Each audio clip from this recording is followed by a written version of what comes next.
Hey everyone, Robert here, author of Expansion Mastery, the practical guide to living a fully engaged life. Are you ready to start living your life to the fullest? Are you ready to transform yourself and your life from ordinary to extraordinary? Welcome, my friends, to the Fully Engaged Life.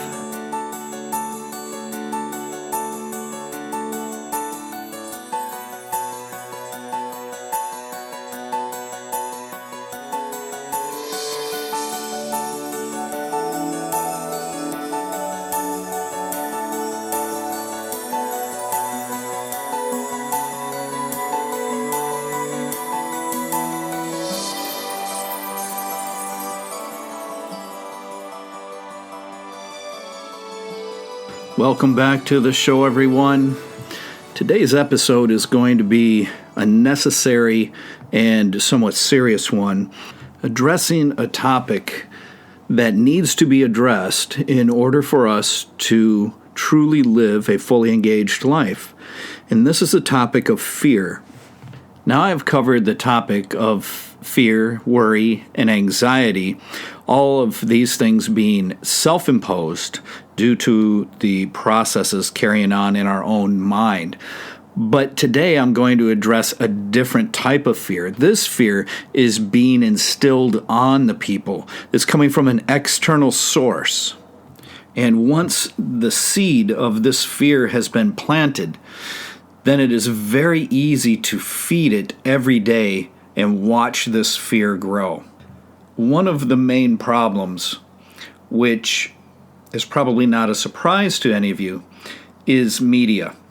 Mainstream and alternative alike are currently fighting for relevance. They're battling it out for ratings and clicks and views, but at your expense, because nothing makes a clickbait headline more attractive than fear. They used to say that sex sells, but in the era in which we live, fear is a far better marketing campaign than sex. And there is simply nowhere promoting more fear than the media. And never before in my life have I witnessed the media purposefully spread fear-based propaganda and outright lies and misinformation as what we're seeing currently. And because we live in the internet age, the information age, where we have all the social media and all of the streaming and everything else, it's very hard to get away from it.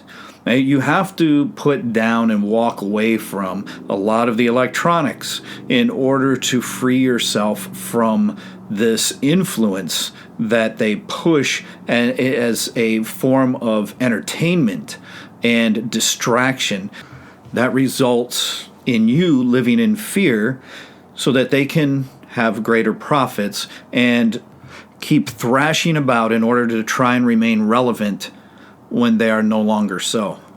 At the time of recording this in the Bay Area of California, we are currently under a very strict shelter-in-place lockdown measure due to COVID-19, and we're beginning to see the rise of additional social terminology such as social distancing. If you watch, we have social justice, social distancing, not measures of socialism at all, are they? Don't get me wrong, I'm not belittling the impact of this virus at all, especially the impact it's having in regards to the generation of fear. There's a lot of fear out there right now, and we can all feel it in the air. But this is not just about the coronavirus. If you look back, the media has been spreading fear for a very long time. I mean, that's what would always get ratings clear back when I was a kid. But it has become so intensified as we outgrow this form of media. And one of the things that I've noticed lately is that every time a new financial measure of relief is announced, things seem to get worse all of a sudden. And that alone puts all of us in a rather precarious position because we need to stay informed on things that are going on, especially with things like this virus. But what source can we trust? And this is the position that so many of us have been put into. So it's no wonder that everyone is in a state of fear. Before that, it was war, right? Oh, we're going to war with Iran. Before that, it was, oh, we're going to war with North Korea. Before that, it was, oh, we're going to war with Syria. Oh, we're going to war, right? It's war, war, war. World war is coming. Oh, we're going to go to war with China and Russia. Oh, it went from all of these wars into a virus. And if you look back, I actually mapped this out of my own curiosity. Over the past 5 decades, I can map out at least a half a dozen different similar viral situations that have swept the globe and was going to kill millions. And yet no measures even close to what we're experiencing now were taken. So we have a lot of external factors contributing to the fear that we feel. I mean, you feel, even if you don't feel fearful, you feel a sense of uneasiness in the air, right? There's just something, there's some anxiety there. There's just a little, you're waiting for the next thing to drop. You're waiting for the next crisis. Maybe if you're out here with us in California, it's another fire or something, right? So it's always something that is generating a sense of fear. So while our own mind is very good at creating completely irrational fears, these fears are generally based on the past, the future, or the unknown. Now we have these external factors that are putting a great amount of pressure on every one of us to feel an intensely increasing sense of fear. But we don't have to give in. We don't have to live that way, even if we're facing uncertain times. You can live a fully engaged life even in times like these. And I'm not talking about resisting fear. I'm talking about simply carrying on with your own life, with your own focus, instead of succumbing to the addictive drama that is being pushed upon us to control the narrative through the media. We don't have to succumb to all of these types of distractions. We can remain focused on what we're trying to accomplish in our own life. Now, this doesn't mean we ignore things that are going on, such as this virus or, the possibility of war or fire or what have you. Doesn't mean we stick our head in the sand, but we don't allow our mind to dwell on it. We don't place too much focus there. I'll try and explain what I mean. Trust me, I stay well informed on what's going on with the virus from those who are actually on the front lines. And the reality of what's going on, as well as all of the fear-based narrative that is taking place. I'm also very well aware of the conditions for fires and things like this. But I don't allow any of that to paralyze me. I don't allow that to create any sense of fear in me. Why? Because I can't change any of those things from happening. Can I do something to prevent them? Well, sure, I can trim dead brush from around the area or whatever to help prevent the fires. Fine. I can also make sure that I'm taking some supplements. I get rest. I'm up on my exercise. I avoid any cheap fake foods, processed foods, fast foods. I make sure I'm drinking purified water. I practice arts like Tai Chi and Qigong and Bagua to strengthen my immune system and my overall system. And I just basically do things to remain healthy. Normal things that I'm doing anyway. I'm not doing anything special. I haven't increased anything because of this. I just make sure that I stay with my regimen in order to be healthy. That doesn't mean I can't get it, but at least I can do something to do my best to avoid getting it, see? So I'm going to do everything I can on my part, and then if I get it, I get it. But I know that I've done everything I can on my behalf. So then there's nothing to fear, there's nothing to worry about. Also, instead of focusing on that, I focus on the things I'm trying to accomplish in life. I have a lot of projects I'm working on. We've got all kinds of things in the works, my wife and I, as far as life goals, things we're looking to attain. And I do what I do any other day. I just do not allow myself to be distracted by all the fear-mongering. Remember, when you engage the media and other sources, whatever sources it may be, that spread this fear, and you take part in that, your vibration is crashing, right? Your vibration is going to crash harder than the stock market. Your heart will close. You'll lose a sense of appreciation. Everything negative is starting to happen. And then it can attract these things to us. We don't want that. And there's no need for it. There's no need to give in. Like I said, I'm not resisting it. I'm just not giving in to it.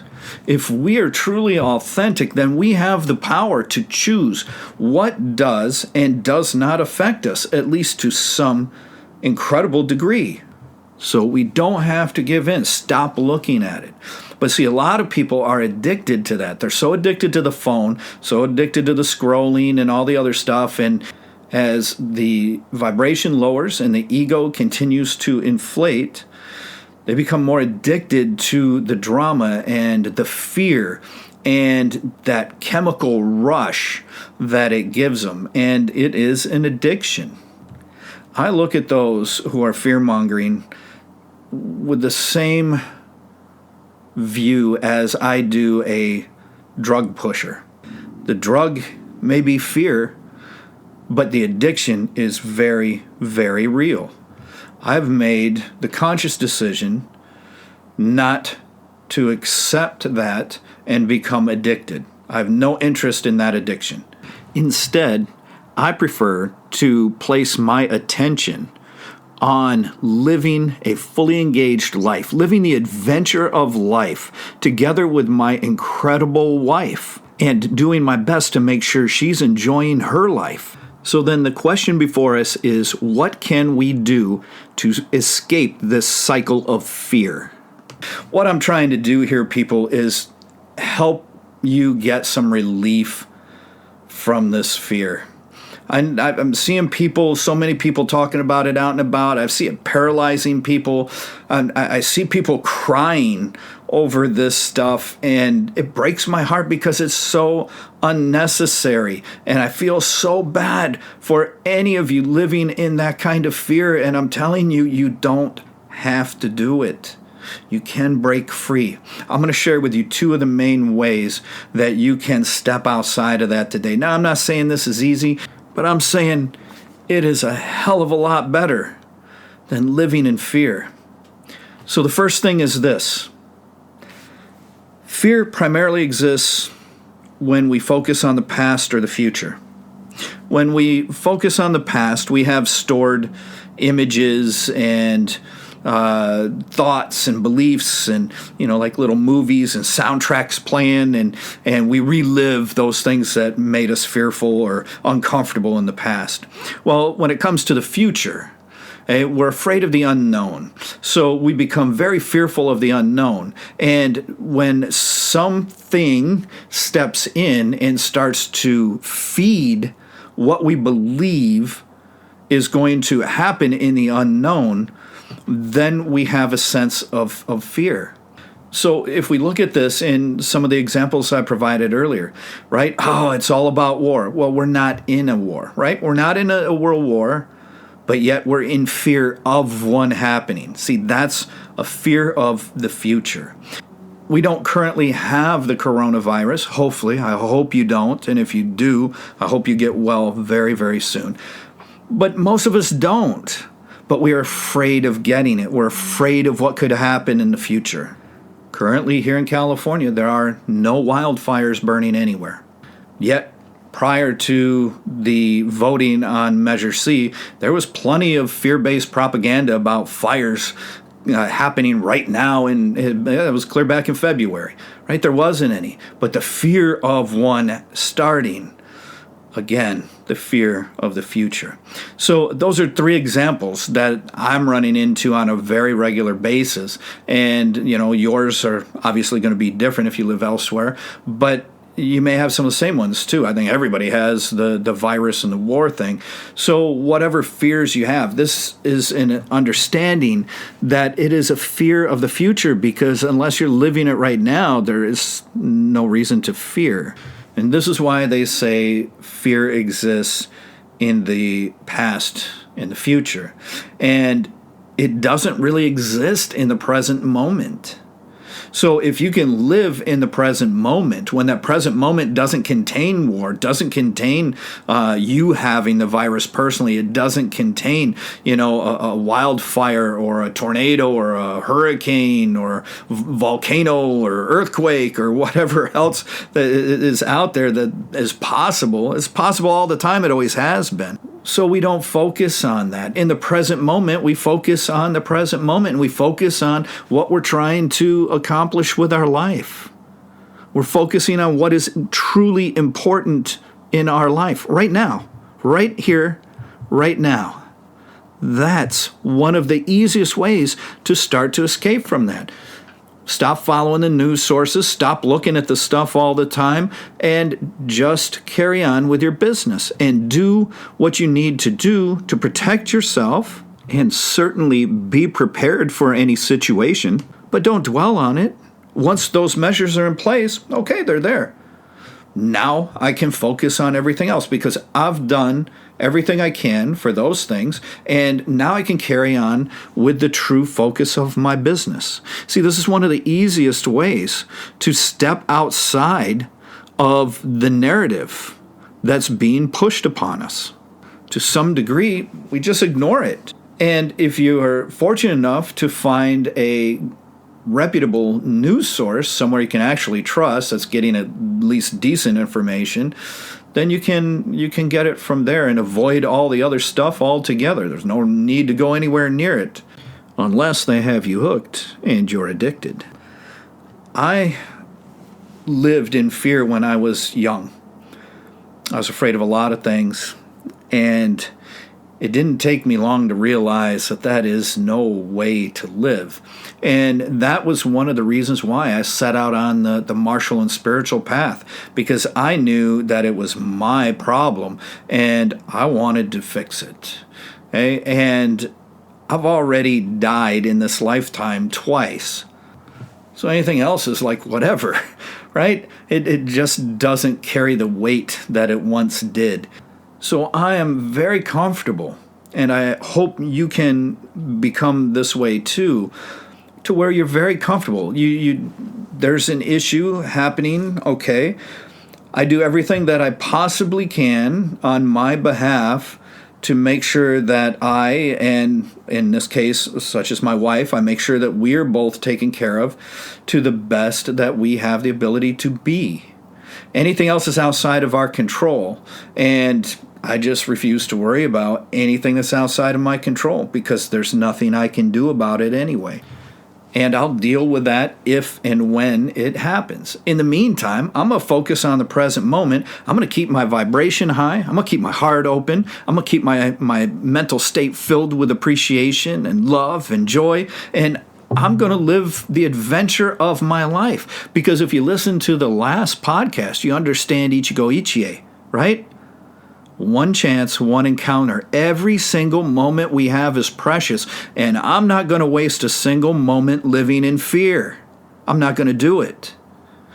I managed to become free of that, and the practices that I am teaching all of you are meant to help you do the same, but you have to actually practice them. If you are doing that, you have every bit of the same opportunity I had to step outside of that. And that's why I share so much of the stuff for free. I just want to help you to attain that sort of freedom, the ability to live a fully engaged life. Okay? So see what I'm saying? Live in the present moment more. Be present in the moment and focus on what you're trying to do with your life. Focus on living and enjoying your life. That will not be wasted effort, I assure you. Easiest way right there. Second thing is through meditation, to attain a state of no mind, to shut down your thoughts, to transcend your mind. Why? Because when you do that, there is no fear. Fear cannot exist because fear originates from the ego. And fear permeates the mind. So if I'm in a state of no mind where all of those processes have been suspended, essentially turn it off, there is no fear because there is no ego because there is no mind. When you are in a state of no mind, fear ceases to exist. And if you can do this through meditation, this is why I stress it's so important to meditate. I don't care who you are. I don't care what belief system you have. You should be meditating. I've been yelling this from the rooftops for 10 years solid now. I hope you've been listening. See, if you can attain no mind, this gives you a break. It gives you the chance to stop and recenter yourself, to refocus on the present moment and what's important. When you're consumed with fear, you're unable to make sound life choices. And you make it very easy for others to control you, as well as throwing away your own sense of authenticity. But if you can, through meditation, through attaining this state where you're not thinking anymore, you step outside of the fear, it gives you the opportunity to make good life choices. It gives you the opportunity to reclaim your sense of authenticity, to re-empower yourself, and to take back control of your mind instead of allowing someone else to control it with fear. Meditation is one of the greatest forms of mental medication. And the vast majority of the time, fear is nothing more than mental masturbation. So instead of scrolling that phone, instead of planting yourself in front of the newspapers and magazines and TV and computer screens and giving in to the fear, you can simply step outside of it. You can learn to be in the present moment.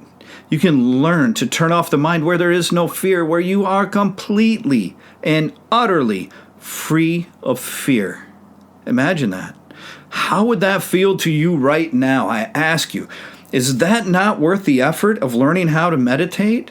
How good would that feel right now if all the fear, all of this anxiety, all of this just simply uncomfortableness that you're feeling right now, what if that could just all wash away?